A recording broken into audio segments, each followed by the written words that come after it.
Welcome to Solvetic, your channel to always learn technology easily. Below in the description, you will find useful links we used in this video.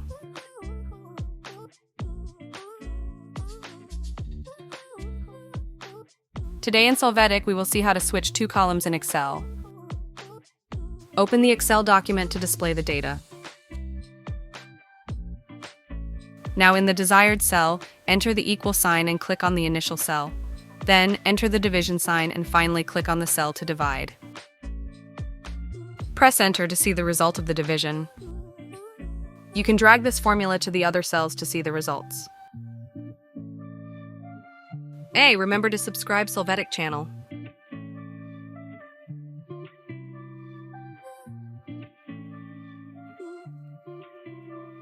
We hope it has been helpful for you.